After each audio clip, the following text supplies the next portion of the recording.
Yo, it's your boy Wayne, My Life Not Yours, man. We back with another episode of Saynomo Podcast, man. I got a special guest in the building, man. If you watch, you know what I'm saying, the whole Minnesota music scene, you know this dude. He dominating shit right now. You know what I'm saying? Like, he's a guy who I respect. I respect the work he put in. So, I always wanted to have him on the show. So, we here, man. I'm sitting here with motherfucking Ricky from Waterwave TV, man. Yes, sir. Yes, sir, man. I appreciate you having me on here. I always love doing other shows. It's a nice little change of vibe. And right. Doing your own stuff sometimes. I could imagine, man, because you put in a lot of work. You know what I'm saying? Like, not even the Waterwave with all y'all, because y'all got a lot of shit going on over there. Not even, to mention y'all podcast. You got like another podcast within that podcast, correct? We do a lot of like shows within Waterwave. Yeah. We haven't done one in a while, but we used to do like this Waterwave Effect, which is almost just like our weekly show we wanted to do. And then we do. I curate the Toxic Talk show for Tez and Tori. Yeah. And I was a guest on there like one time, but usually I'm just like the guy behind the camera and making it happen. And then I interview people, and then sometimes I used to just do like. Or I consider my interviews still like podcasts, but I call them interviews. But then sometimes I used to do like sit down with green screen in the back, like 60 minutes type. Interviews. Like kind of just change it, just try to do different vibes, but just stay busy with them basically. Man, I hear you, man. You've been doing your thing, man, and you've been actually, you know what I'm saying. Like the first time I heard about you was it had to be like 2018 or 17. I was on the Wiseman show, and like you made that list, and I didn't know, you know what I don't think they even knew who you were. That was you on that? Yeah, episode? Bro. Yeah, with the high top. Yeah, with the high top. That was the first time right. I was like, I don't know. You made the list, and like they was basically going over the list when we was on there, and I was just like, I didn't know. You know what I'm saying? So like you was kind of ahead before, because they didn't even know half of them. They was like, I don't know who these guys are, and like those guys now that you were naming. I want to go back and watch that episode because I want to see the guys that you were naming, because it was times where everybody in the room was like, I don't know them. Yeah, I honestly don't even remember who I put on that exactly. List. So I want to go back to see how, you know what I'm gonna watch that one to see like, all right, did he really predict the future? Yeah, I don't honestly. Looking back at myself, that like it was whatever, it's like 25 people. I probably only knew like 100 at most artists at the time. So it's like it was not the most like accurate, because I didn't even know what I was getting. That was really early. That's why I want to look and see, because it might be accurate. There might be. There's definitely a couple hitters on there, but like there's probably a lot of people who was like, I just didn't know who to put, and I knew this guy, and I already interviewed him, right? You know, yeah. I know I'd be, but no, I need to look back at it too. I'm gonna watch it probably tomorrow to see, because I really can't remember now. Yeah, but let's just kind of get into it, man. What was like the early origins of Waterwave, man? Like, how'd you get into this? How'd you come up with the name, and like, what was it when you first started? So when we first started it was like mainly just let's just make content and just try to help people grow, or just show people the behind the scenes of what artists got going on. Because it started when we all met in college. We all met in River Falls, Wisconsin. Oh, okay. And we're all from Minnesota, but we met in River Falls, Wisconsin. We went there to play football, or Reese. He didn't play football, but he lived out there, and he had a house and whatnot. So Reese was doing like the party shit. We were playing football, but then Kelvino and Justice, or Jugman, was another guy that was part of Waterwave when we first started, that we met in college. He was from Vegas, but they all made music and shit. And I always vlogged in high school. Like senior year, I started vlogging. So we just kind of met up, and we're like, yo, we all kind of do creative shit. And that's how we became friends a little bit outside of football. And then one day I was in a business law class. I was a business major in college.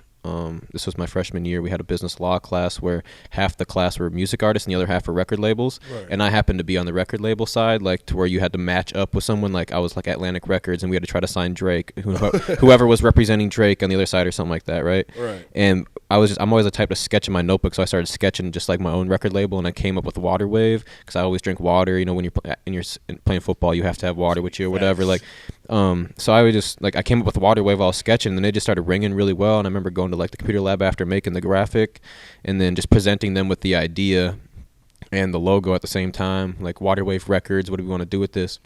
And we had friends that threw parties, friends that made music, and I did camera shit, and I was like, let's almost do some Lyrical Lemonade type shit, because at the time they were really buzzing, doing music videos and interviewing artists, and I was like, let's do that, but Minneapolis, because there's no, like, I didn't really know anybody doing that, and a couple of our guys are from Minneapolis, from St. Paul, and I was originally from Mankato, so meeting up in River Falls, it was like, let's bring this back to Minnesota, and that was like the original origins and like the plans, but it's obviously changed a lot since like originally just being like, let's just show off what people got going on, like a lot has changed since then, but... So like when you first early on, I know you said, you know, you guys were all teammates. You guys went out there to play football. How many members was it originally that was mainly a part of it? So when the idea first came up, I'd say like I came up with like the name and like the overall idea, but then you present it to people right away and make them part of your team members to make it happen. Right. It was like Kelvino, who's still part of it. He's one of the owners. Justice or Jugman, who he's from Vegas, but he's on the football team. He made music. Okay. Our homie Angel, who was a kicker on the football team. Our friend Dre, who was like, he played defensive back on the team. He's like, was just a creative that was always around us, a party guy, party life guy. And then Reese, Tez, and Hunter, who had a house out there that were 1 year above us, just out there going to school and stuff and living out there. So that was like the immediate crew of like, let's just do something with what we got going on, and like all of us handle our own alleys, and we all have like people that follow us. Yeah, everybody had a good like Snapchat following of people that like to see where the next party was, or throwing the parties in our college, or just back from high school days or whatever. Right. So it was like 6-7 people at the beginning, but like people dwindle off. People like there stops being more like it gets more structured, and there's like, all right, this needs to be done, like what can you do to like fill those needs? You can't really do anything, and some people start dwindling away, but our team has grown and gone up and down a lot, but now we have a lot of guys. But at the beginning it was like 6-7, maybe even 8 guys that were helping just like push the name. Just pushing the name and like being a good representative to answer questions when you're in public, like, oh, I seen you guys posting about Waterway, what's that about? Just having like 8 guys that were like good to like explain it to people. Right. So like at what moment, because like even like when you started all that, it was like always different avenues. You was never just a one trick pony. You guys always was doing more things. At what point did your mind was like, yo, we need to lock in with this hip hop shit? You know what I'm saying? Like what was the moment to you where you was like, this shit probably is the biggest, you know what I mean? It's gonna be we're gonna get the most impact from this. Yeah. So I feel like hip hop was like always like the plan, because it was like it's the biggest genre in music, so it's like, shout out to hip hop. It's everything that we listen to, and it was kind of like a big change, because when we went to River Falls, Wisconsin, it was like it's a super hick school. Like you could tell all of us were there just to play football and like just kind of figure out what we were doing. A lot of high school kids don't know what the fuck they want to do out of high school. More than once. It's not fun. It's pretty fun to party at. Like it's not a bad town, but like to live there and like go to school there, it's just not it. So we all dropped. So drink a lot. So we went through that whole first year, and Waterwave, we started that at the end of our freshman year. So we came back our sophomore year, and then halfway through that first semester of sophomore year, we were like, we got to drop out and just do this shit.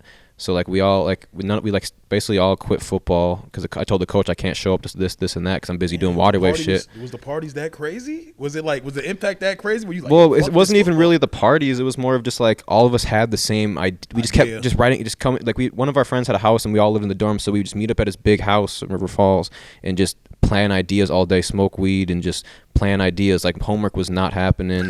Like I didn't like. So it was just like I don't like. It was just, you know what I mean? Like it just wasn't happening. So you had all these like everybody's ideas. It just felt right. We were starting to actually like put money into it. Like we're working jobs and shit, and like we're like, all right, we have an extra $1,000. Like what can we do with this? Like we pay for this, or we make sure this happens. We maybe get a feature with an artist that's popping in Minnesota just to get our name buzzing a little bit. So that's kind of like what we were doing to get our name or our name off the ground, because obviously no one's gonna just work with you for free if you have no type of background, nothing at all, and everything. And it was like working, and like we were doing something, and a lot of people were like, "Oh, no one's doing this. This is cool." And this is at the time we only have like 200-300 followers, and there's a lot of people that are like, "You guys are doing something that's not gonna work," and all this type of shit. But I'd say like that sophomore year, first semester, when we were all just like at his house, just coming up with ideas all day, every day, we're like, "This is the shit. Right. This is better than school." So that after that semester, we all dropped out and then got a house in Dinkytown, and then that was the Waterwave house. All 6 of us moved in. That was the house I saw you shared it on Instagram. Yeah, it was like our first house. Okay. Yeah. So that was like it was funny, because even when I was when I made that question, I'm like, yo, that had to be like, you know what I mean, the main head, like you said, it was the headquarters type shit. Yeah, we moved there, and then that's where it really got real. None of us went to school anymore besides one of our friends, Angel. He still went to like community college out there, and I was gonna do that too. And then I was trying to sign up for classes, and there just wasn't enough. I was like, I'll go next semester, and then he just never ended up never going back. And then you're getting a good reaction from this, man. And that's what I was gonna bring me to next, man, because like you just did one of the craziest shows for the Minnesota scenes just right now. Like that shit was. I wasn't there, of course. I ain't gonna lie, I wasn't there, but I just seeing the energy. You know what I'm saying? All the videos, I literally watched all of them. That's why I'm like, yo, the energy was there. You know what I'm saying? Like you can't fake that type of energy, man. So like, how was your feeling and how it was how was it for you preparing for that and setting all that shit up, man? For the Bobby Rap show? Yeah, the Bobby Rap show with Tarzan, you know what I'm saying? Yeah. It was the most, like, I was so nervous, like, the week of the show, because, like, it's the first time we ever really invested a lot of money into something and, like, really had, like, more pressure, not necessarily on, like, just wanting to throw a good event, but, like, I'm not trying to lose any money on an event either, you know. You got to sell a certain amount of tickets to make money sometimes, or like to at least break even, so you don't have to worry about it. Right. So like there was a little stress about that, but like it's really fun. Like I've done so many shows to where it's like once that show day comes, it's just like I'm ready to go, and I'm in the motions, and I'm happy, and I'm posting all day, and I'm just answering questions. But it is really hectic because I don't necessarily expect a lot of people to know how I like to run shows and how I like to make sure shit happens on time and look and be presented just yet. Right. So it's like I put a lot of pressure and a lot of jobs on myself on show day. So that's really the only thing that stresses me out is how much stuff I personally have to do. But other than that, like it's honestly it's just nice, like, because knowing you're picking like good artists that are going to show up on time and that are going to give a good show is like, so you don't have to worry about that part is really good, and just make sure you're on time, make sure the sound crew is ready for sound check, and like just handling that type of stuff is like really the only. That's what I was going to ask you too. I was going to say, because that has to be stressful, like, because like even like I don't, you know what I mean, I like you when like I have people cancel on me for podcasts like 10 minutes before it's supposed to happen, you know, like situations like that, but like I can't imagine if you set up an event, you got people coming and you got artists that's supposed to be on, he's not there. Like, what are like some of your pet peeves when it comes to that type of shit? Like, how do you like? I gotta imagine you probably have dealt with that before. You know what I'm saying? So like, I know it's a pet peeve, but like, what's like your advice to like artists in the future that like so they don't do that? You know, a lot of artists, like, you know, they watch shows and they see what's going on. That fashionably late shit is only cool in movies. Yeah. That shit's not cool in real life. Like, seriously. No. So like, yeah, like how like what would you say to an up and coming artist that thinks that shit is the way? Like, coming late is No, you gotta come on time. Like, at least like show, like, if there's a sound check for a couple hour sound check set aside for artists, and you have a specific time that like either is allotted for you, or like come within these 2 hours and you're guaranteed to get some, you know, a sound check in. Like, show up to that shit, or tell them that you don't need one, so they don't need to expect you there.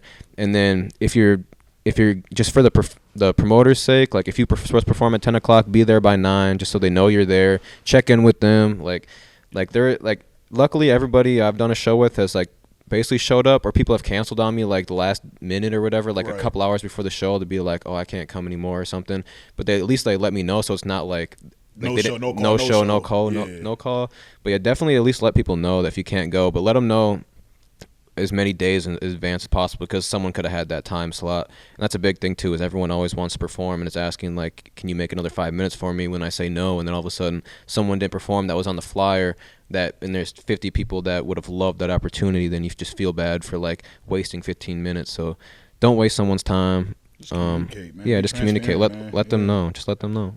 Yeah, professional, because like even I deal with that, like you know, but you know, I have a different way to go about it. Going now, you know, you come late and you don't tell me again, I'm dropping a roast video. You know what I'm saying? So be careful. Yeah, if people, I have had a couple people that have missed their opportunities, and this was a little bit before we had more of a buzz and more of like stuff. So it's like, you know, you may have treated us differently, but I haven't necessarily did a lot of work with them since. So it's just like, it just kind of burns a bridge a little bit, unless they like come back to you and are like coming with just like some, like, I'm sorry about like I missed out on that show one day, but I'd love another opportunity or something. Like if they hit you with something like that, then that's real love. But like if people just like take you for granted and think that they deserve something later in the future, it's just not how it works. Yeah, you don't want nobody that thinks like that around you. That's just like negative energy. You know what I'm saying? Yeah. So like this is something I want to ask you, man, because I know you listen to hip hop, you listen to rap, because like, you do a lot for the scene here. Mm-hmm. Who are your top 5 favorite rappers? Like not Minnesota rappers, just rappers that you grew up listening to, currently listening. Who's your top 5, man?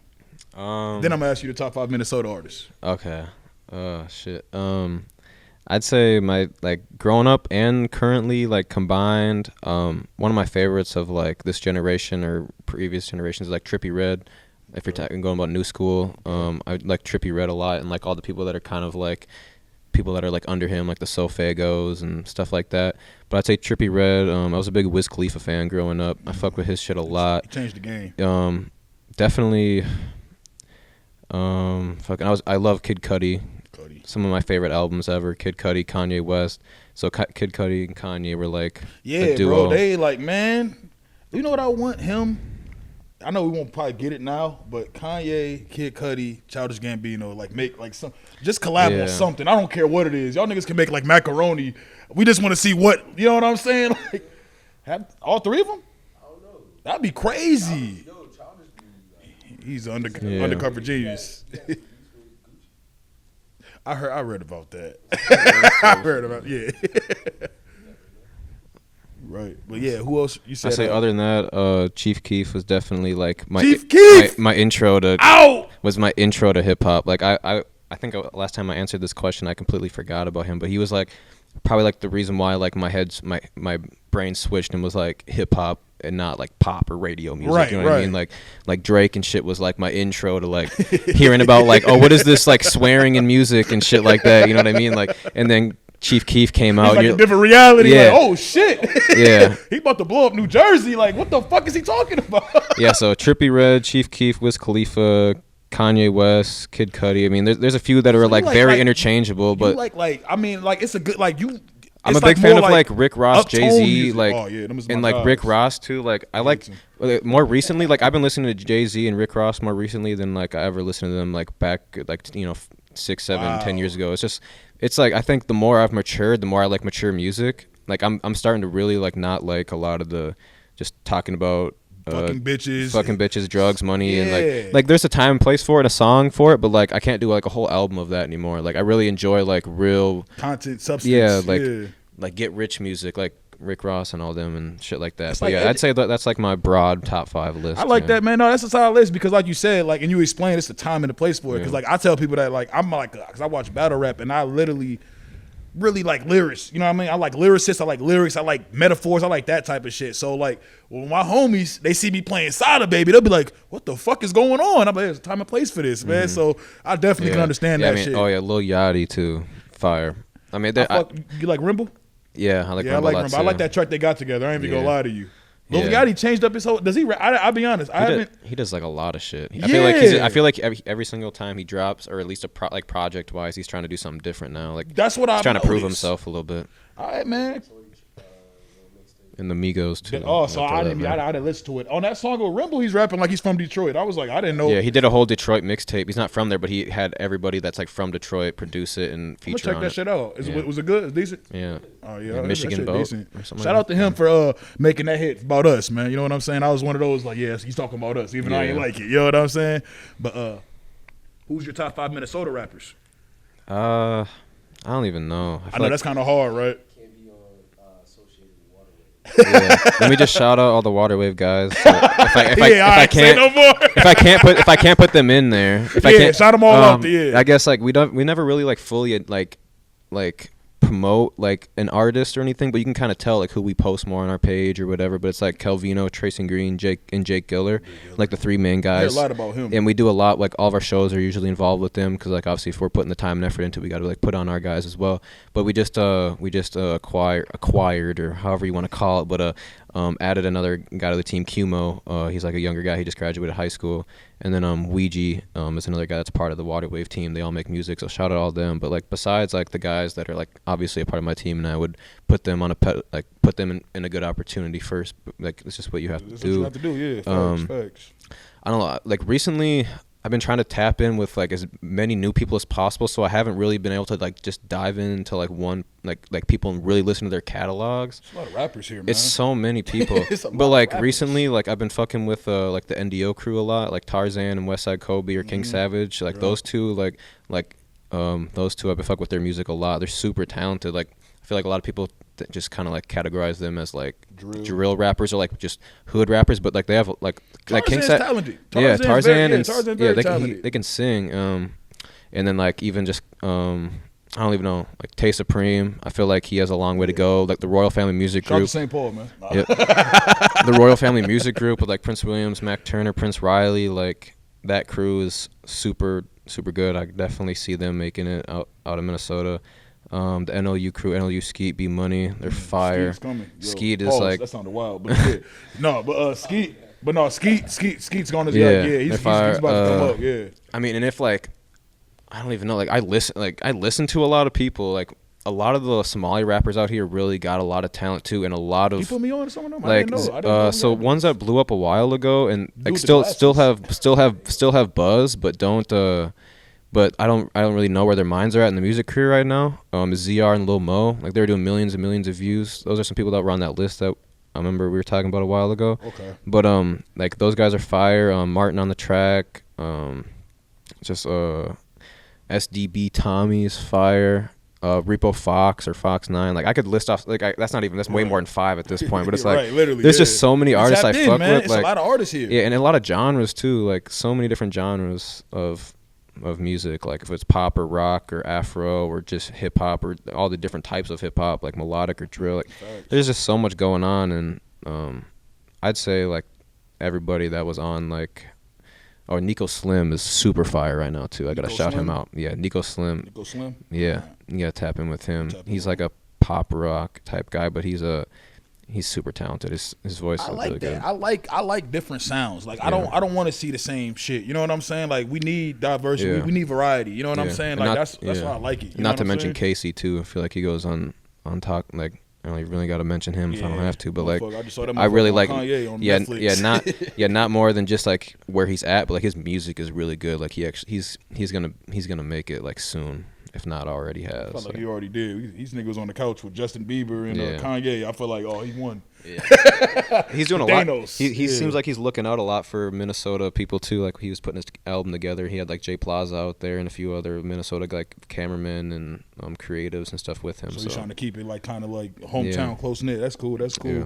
So like switching subjects a little bit, man. 'Cause I know you a gamer, man. Mm-hmm. And I was like, damn, this dude's really a fucking gamer. I was looking at your on your YouTube page, and I was looking at some video you had where you were like, what the? You got so many fucking different gamer videos on there. So like, how'd you get into that? Like, I'd say gaming was my first passion when I was a kid. Every kid, yeah, every boy. You know what I mean? Like I remember telling I used to always want to compete in video games. Like I used to compete in Call of Duty all the time, like play online, like game battles or wager matches. Playing for money and tournaments online and shit. Growing up. That? Yeah, I was. I mean, I definitely ever since. Cold. Like, I'd say I can still pick up the sticks and I'm definitely better than like an average player. But I wouldn't want to throw my money on the table for anything right now. That's it was my first thing. Like I wanted to be a professional gamer, like playing for money and shit. And at that time, there wasn't that much money in it, but now it's so big that like if that would have been my main focus at the time, obviously life would be a lot different. But it could be something that could have paid off a lot. But more recently, I've just been just playing for fun because of Waterwave. But yeah, I was big into gaming. How gaming's kind of implemented into Waterwave is we got media passes for the Call of Duty League tournament. That's what it was. In 2019. That's what it was when I saw 2019, 2020, I believe. It was the inaugural season for the Call of Duty League. They've had seasons previously, but this was like the first time it was official, like real, like Minnesota, Dallas, Chicago, all these cities had teams. So the Minnesota have a team called the Minnesota Rocker, and they hosted the first ever Call of Duty League tournament at the Armory. We got the host, so we got media passes. I got to do the press conference, record, meet the players, all that type of shit. And it was like a dream come true because I watched all these guys play when I was in 7th grade up until now that they're like veterans at this point, and I'm just like chopping it up with them. I'm like, this is like surreal. Like these are like my first like heroes or whatever you want to call it, like people you looked up to. Right. But that's what actually got our YouTube channel past 1,000 subscribers and past the view or the watch time mark to be able to get monetized. So that was like a huge day for us when that happened because we uploaded a press conference like immediately after we shot it. We went home and after the event ended, uploaded them all right away. And we were the first channel, like there was ESPN there and all this type of stuff. We were the first channel to post like these interviews, these press conferences, because a lot of people were just doing audio bites and shit so they could write it for their blogs. But we recorded the whole thing, like start to finish, like with our cameras, went home, uploaded that shit, and did like 100K on some of them, 50K, 20K, because it was there's millions of people that watch this shit, so that was like a big change in what we had going on. Shout out to 100K, man. We're gonna shout out to 100K, man. I know you said you were gonna have one. We're gonna drink some Sprite to that, man. Yeah. That's dope because you had y'all had 11,000. Mm-hmm. That's dope. Yeah, that's like that's why even when you do your homework, because I said, it was the first time I heard about you was the Waterway, was a Wiseman show, mm-hmm. and then I heard about you again. You was putting in work. It's hard. If you on the scene, you gonna know about it. You know what I'm saying about mm-hmm. Waterwave and shit. So that's why the second time when I noticed you, I'm like, okay. and I started doing my homework. I'm like, all right. I'm like, yo, he's putting in work. You know what I'm saying? Like, and one thing I want to tell you that like I respect about you is you don't clickbait.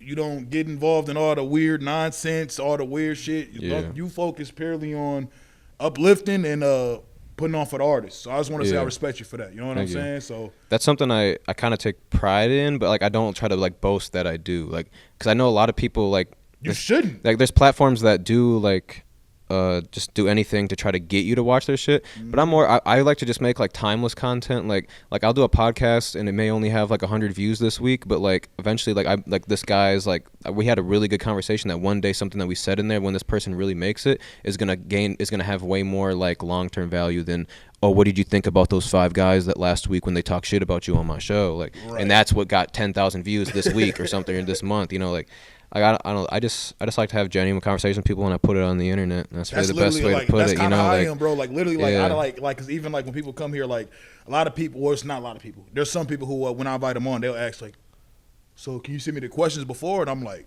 I don't know what I want to ask you when I see you. You know what I'm saying? Like it's more like it's an organic conversation. But I can understand why they would ask that, because I see people get ambushed. You know, we watch. You know, we watch podcasts. We watch shit that goes on. Yeah. You see how mainstream shit, you'll get ambushed quick. The quickness. They'll tell you like, no, we're not going to do that. We're not going to ask you that at all as soon as the cameras roll. Yeah. So that's why it's like, yeah, man, it's kind of, and it's fucked up because I had who would I have on here that said, I think it was Cam Bennett.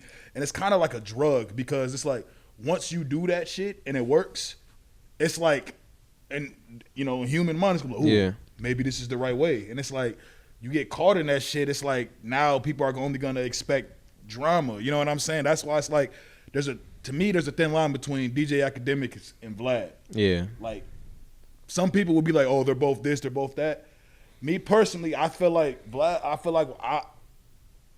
Vlad's interviews are more, how do I say this? Because it's subjective, of course, but they're more useful. You know what I'm saying? Than DJ Academic talking about whose baby mama's fucking who. You know what I'm saying? Like, I'd rather hear Vlad talk to some dude that was in the car with Biggie the night he got killed than hear just like, oh, word? That's what happened? Like, so it's just like, yeah, like people got to just kind of just, you know, be balanced and just kind of just pick what they do, because after a while, that's what you're going to be known for. You know what I'm saying? I say there's definitely a lane for it. Like I'd say like the Live on Lake Street crew does like a good job at being really drama centered, because like everyone definitely knows that they're like basically like the number one spot if you want someone to like spill the beans about something. Facts. Like no it's doubt. Definitely no hidden fact at this point that's like kind of what they're known for. Go on there just to get shocked. It's shock value. I'm not dissing them. You know, it's just you know, like you just said, because it works. It works, and and I even posted a video like yesterday. Like no one should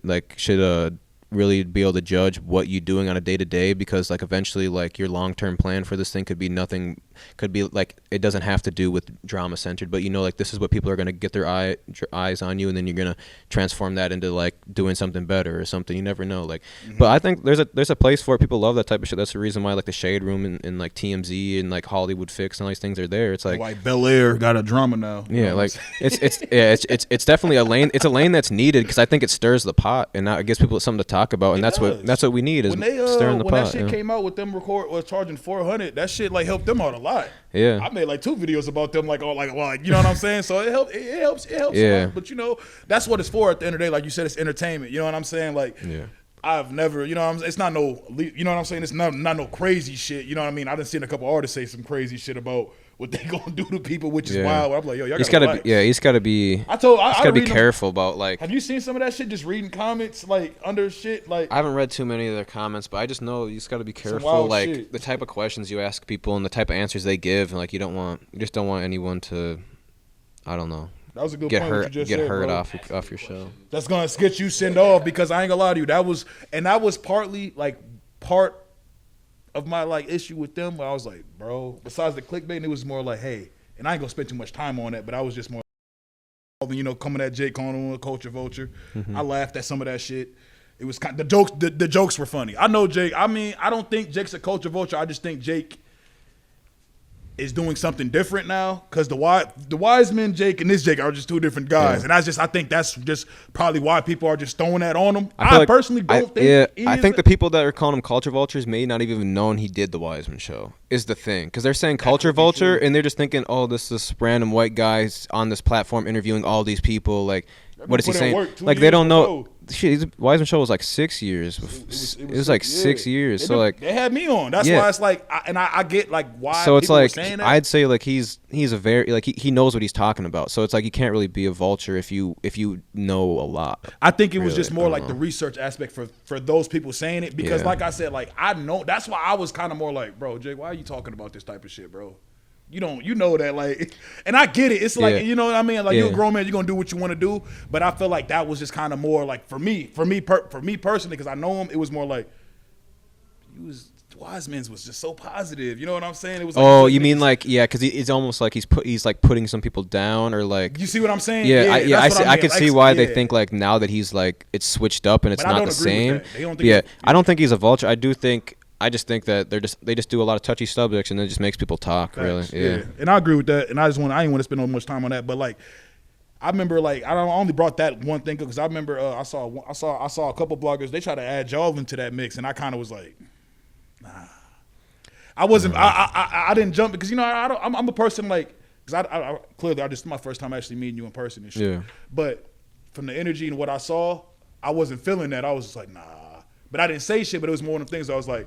But how do you feel when you see shit like that, like when your name gets attached to it with like the culture vulture and all that type of shit? Yeah, I don't know. I'd say like that goes hand in hand with a lot of people like just expecting certain things, and really like I don't want to be known as like the guy that knows everything about Minnesota music. You know what I mean? Like I don't want to be like that guy that's like, oh yeah, he knows every artist that's popping, and if he says they're hot, and if he doesn't, they're not. Like I don't want to be that guy. Like I have a brand that I like to help people out. I like to do podcasts. I like to eventually have like a record label where if I like your music, or like if my team likes your music, then we could put money behind you or something like that, and like really pioneer like how all these other cities have huge labels that can do that type of shit. Like eventually, like that's what I want to do. I don't necessarily feel like I'm trying to like take anything from anyone. I just feel like I like to like our brand itself is just mainly just here to like grow into that. Exactly, like a big record label to help people out. So it's like I'm not really here to like just be like that figure, be that guy that's like I know it all, like I'm better than all the other people because I know it. Like that's just not really what I'm trying to do personally. Like I don't want that type of spotlight or like anything like that even. Like I would love to just do my podcast, do my show, and then manage the business and like help people out, curate things, help people, bring people together, collaborate together, like just make a brand that actually like brings people together in a lot of ways. And it's like crazy. I posted this meme yesterday that was like that little gun with the huge bullet, and it was Minnesota artists with the support Minnesota gives them, and then people are in the comments like, well, you ain't repost my story, so why you lying? Like you think like how much shit like I never like to brag, but like how much shit like I've done and Waterwave has done the past 4 years, like just because I don't repost your song that probably isn't even that good, or like because I haven't opened your DM in 6 months, that just discredits like everything I've ever did. Like how many people have ever put on like an award show, or like have thrown shows, or like have tried to like build a platform or open a studio in the bottom of a clothing store to help just get people in the studio and get good engineering and meet new people, and like just provide some opportunities. Like I never like to like boast, but it's like when you hear shit like that, it's just like you kind of got to remind people that like you like people, if your main goal out of someone is to get them to repost it on your story, like that your level of what you want out of your music career is super low.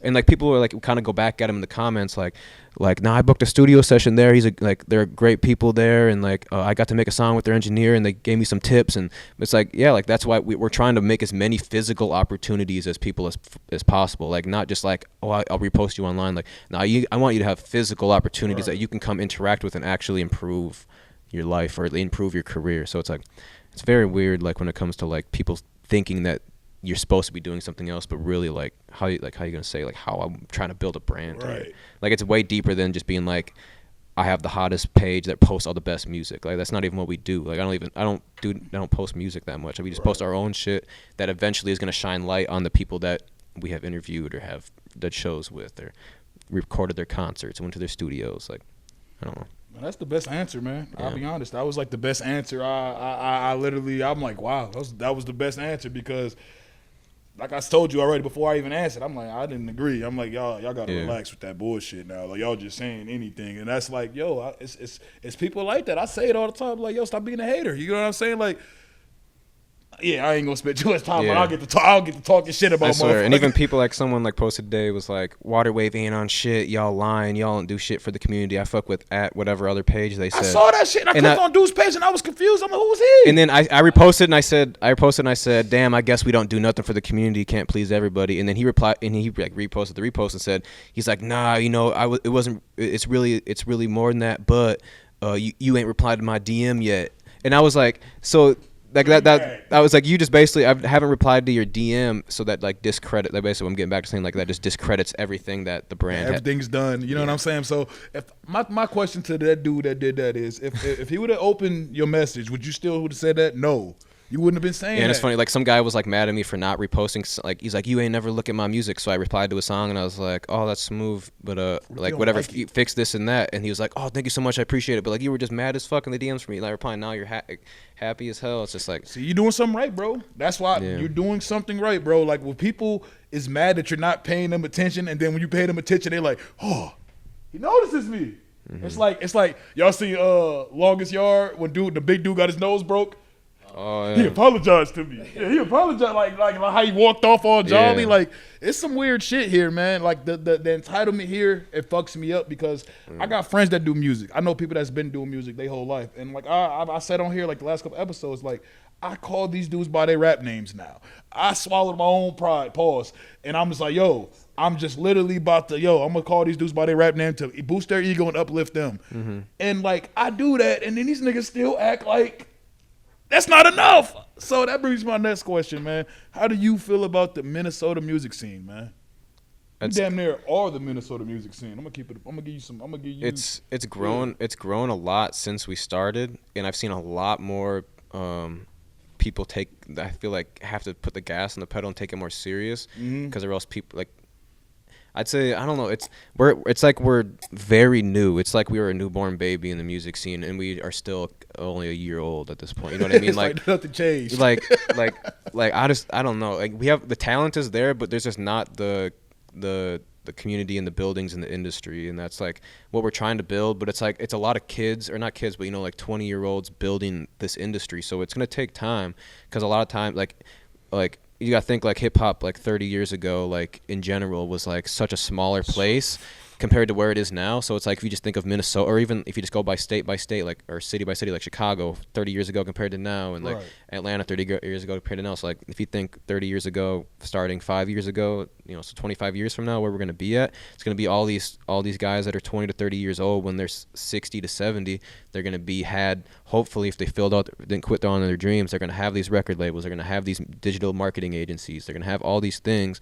And not, just all these businesses that are filled in Minneapolis, these towers that are full of random office buildings for insurance companies or whatever, are going to all of a sudden turn into Waterwave Records and Skin Tone's Media Directory and Saynomo Podcast Empire. Right. You know what I mean? Like these are all going to become staples that all these new artists that are coming out of high school are going to be able to get invited to come have these meetings with these in-state label. So it's like it's a very long process, and I think a lot of people just want to blow up tomorrow, and it's so hard for them to realize that you may not ever make it, but if you want to, you have to you literally put the next 10-15 years of your life dedicated to this shit and really do this shit.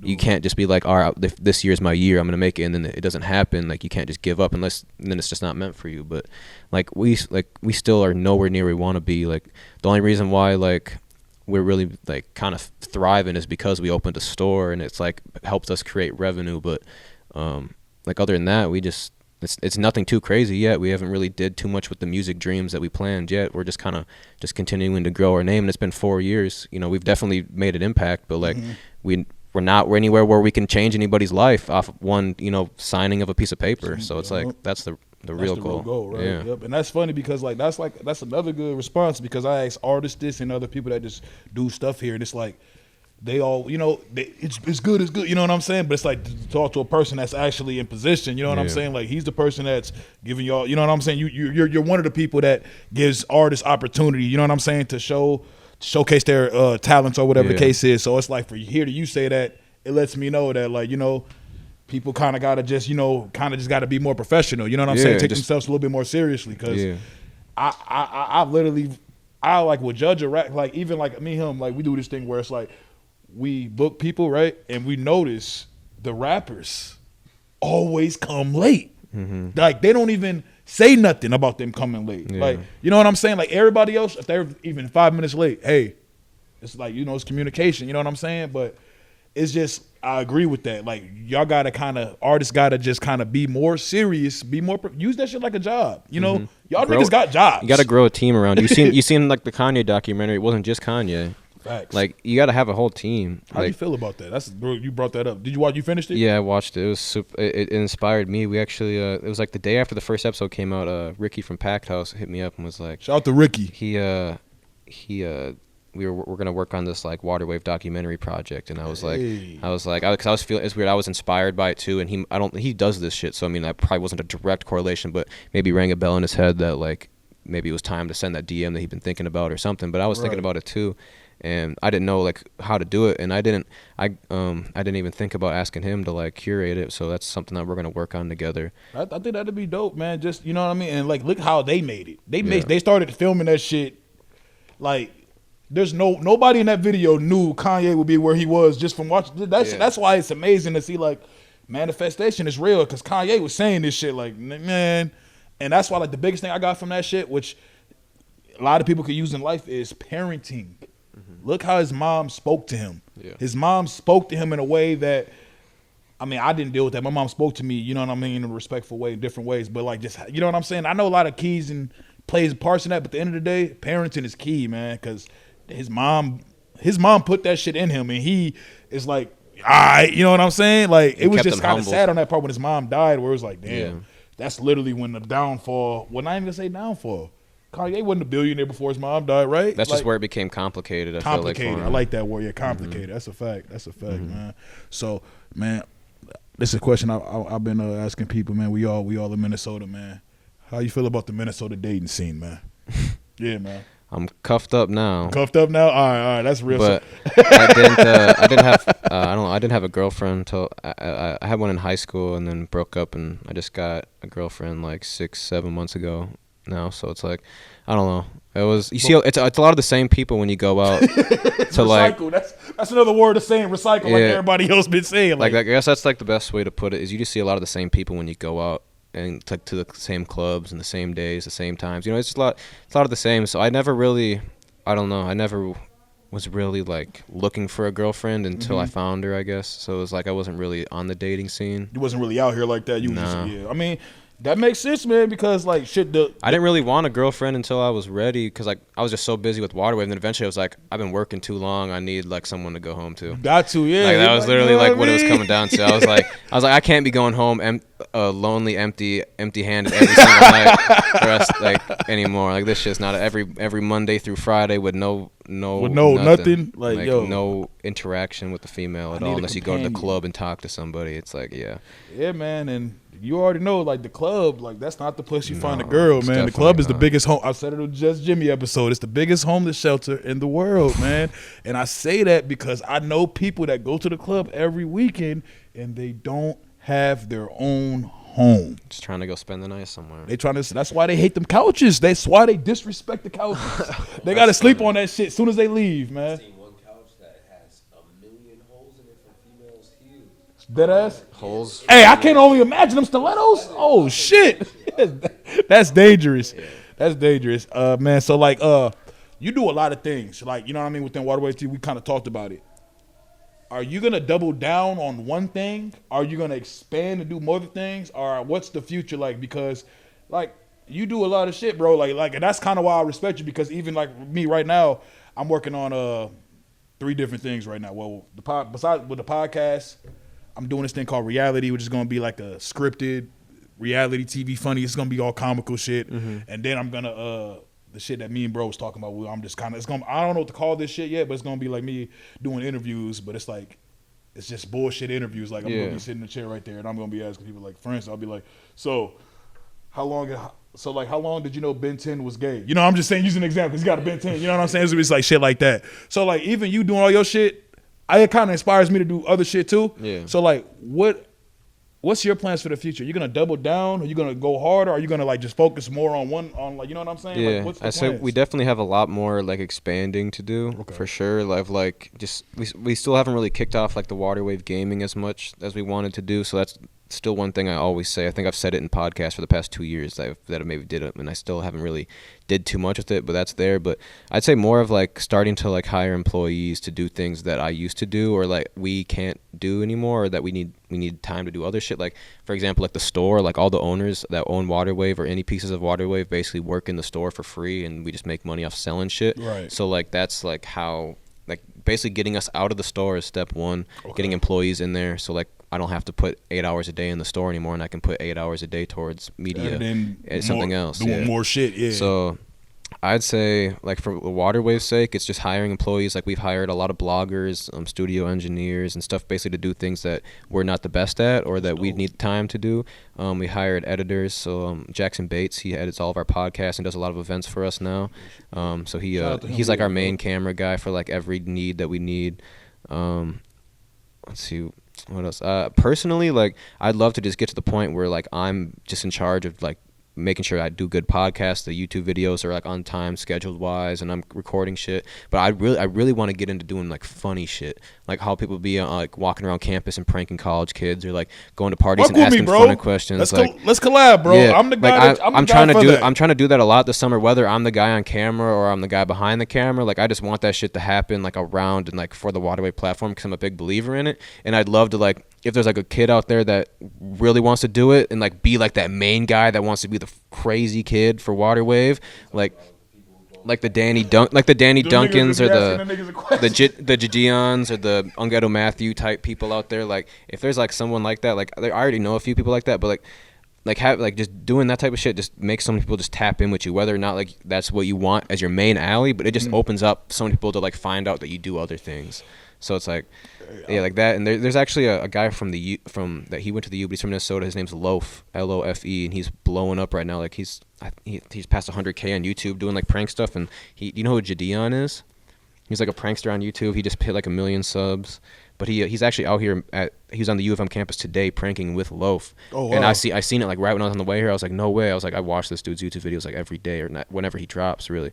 So like just shit like that, like opportunities, just like doing shit like that, it just extends your career. I work on all the reality shit, man, and I need you for a skit, man. I already got it written out. I'm trying to do a lot more skits. Yeah, I want to do so many skits because I've always like making people laugh or just being funny. Like, I'm a super sarcastic guy. Like, I'm a very quiet person, but I'll slip a joke in there and people will just be like, what the fuck? That shit was just funny as hell, and no one expected it because I was quiet as hell the whole time or something, you know, like. Yeah, like office type humor, like it's literally like that. Like the show, the thing called reality. It's literally like The Office. Like, and it's funny because I call it a reality because I want it to be like it's reality. Like, I'm Wayne on there, you'll be you on there. Yeah, but it will be like a Lil Dicky type shit. Yeah, Lil Dicky. I don't want to. I know what you're talking. I didn't see that shit, but I know what you're talking about. Yeah. I know what you're talking about though. But yeah, like, I just want to do shit like that where it's like we keep our same name and we'll just like make fun of a real situation, but it won't even be like a real situation. Yeah. Like, I'll like send like a artist in there, like it'll be like an artist. It'll be like, yeah, go to Waterwave TV, man.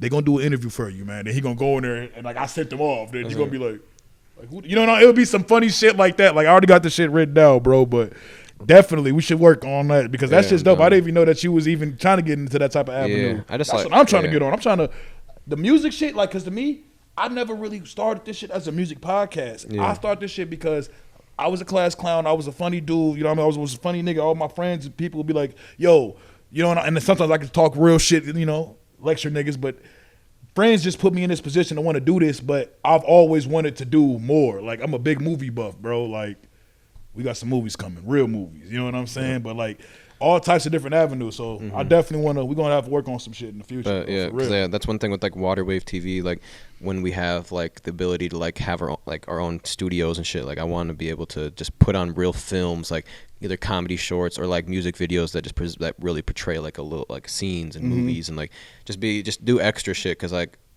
obviously like picking up a camera and that in-hand vlogging and stuff, like there's still that niche for it, but like the real production stuff can like be sold at a way higher value. Way higher. Yeah. Way higher, man. You see Netflix, man. They giving independent fucking directors $300K for an event, and that's not shit, really. You know what I mean? What they gonna make off your movie? I think they gave a $30 million to the Kanye guy. I could have got more. I saw what you said, and I agree. I was like, I think if they sold it themselves, but I mean, $30 million is not a bad offer from Netflix, but like if you really wanted to like sell it yourself, you could have made more money, but that's just more work. Facts, but like, yeah. What you say, bro? The Black Captain America, the Falcon dude. I like that. He actually like bought a bunch of land in Atlanta for a production like how Tyler Perry's doing. So he's about to start doing Anthony Mackie. Yeah. Yep. He's about to do a bunch of deals like that, and it's like a lot of black like actors are getting more into the director mind, and they're realizing like, oh shit, like I need to build that template for people. It's like that movie, like the baseball field. Yeah. I mean, yeah, man. I mean, honestly, I can understand that. Like, I personally think Jordan Peele inspired a lot of people. And, like, I don't even like, I'm not a big Jordan Peele fan, but, like, as far as him, but his movies, so I guess I am a fan of him. But you know what I mean? But, like, but his movies, the concepts, like, bro, we talked about this. Like, have you seen all his movies, right? All Jordan Peele's movies? I know, not all of his, not necessarily. I don't know if I've seen a lot of his skits and shit. Okay. I don't know if I've seen many of his movies, but I have seen a lot of Key and Peele and shit like that. But. So that's probably where it really comes from, you know, because that's where he started at. But like when I look at that dude, I'm looking like, bro, like the Get Out was cool. It was definitely an interesting, you know, whatever. But Us, I feel like Us was just it's like a mind fuck. You know what I mean? I like movies that leave me like confused. Like that's why like I like movies and like we don't get that much these days. Like when y'all get a chance, watch with y'all girl, watch a movie on Hulu called Deep Water with Ben Affleck. Watch that shit. Watch I might have seen that one. That movie is wild. It's new too. It just came out 2022. So just watch that shit, man. But in closing, who is Ricky and what is Ricky gonna give back to the community? You know what I'm saying? I just want to do in closing. You know what I'm saying? Well, Ricky is me first, I guess, and also a few other people out there is probably named Ricky as well. But I don't know. I'm just basically just an entrepreneur that, like, I guess my main goal is just to help people, and whatever way that happens, it changes all the time. Whatever opportunities really come, like we just plan on working on as many projects as we think can help on a project by project basis, and then before you know it, it's all gonna just brick by brick lead up to something that we're going to be able to give back way more. I don't know what it's going to be yet. If it's going to be 5 operating studios on a daily basis for people to come in and do cheap studio time, because we can make that happen now, where if it's, now you just more opportunities for kids to get out of the streets at a younger age, to get into the studios and like actually make shit and have like a safe haven to like hang, like people used to go to the Y and play video games for 8 hours just to stay out the streets. Have like a studio sanctuary where you can play video games and do studio sessions or whatever, like shit like that. Like I'd say like if it's a real community give back, I'd say that's like a community give back that I wanted to do with our store originally. I was like, it'd be cool to have like a place like if like before we thought about doing clothing, it was gonna be like more like hangout area in the front, studio shit in the back, where you could hang out and like kill time and maybe put some money in the vending machine or play like little video games for quarters or whatever shit like that, just to kill time and whatnot. But yeah, that's kind of like the real give back would be just to give opportunities to people, put on as many shows as possible, but not oversaturate in the market. People are like, I would love to throw a show every week if it didn't mean that it may oversaturate like the idea of I want to go to a Waterwave show. Right. Like if I threw a show every week, then people are gonna be like, oh, I could go next week, or I could go exactly. Next. You want to do that shit. You want to make sure each one's a movie. Yeah. But no, I'd like to say thanks for having me on here. This was a fun conversation. I appreciate you coming, man, for real, man. Like, this is really a dope conversation, man. Like, for real insightful, you know what I'm saying? Real informative. So I really fuck with it, man. So shout out to Ricky for coming, man. I don't even have to say y'all know where to find Ricky. Yeah. Y'all know where to find Waterwave TV. You know what I'm saying? Waterwave TV, Minnesota. They're doing their motherfucking thing, you know what I'm saying? So keep on doing your thing, bro. I fuck with you. We gonna do some work in the future, man. You know, I'm speaking that to existence. You know what I'm saying? But it's been another episode. It's your boy Wayne. My life, not yours.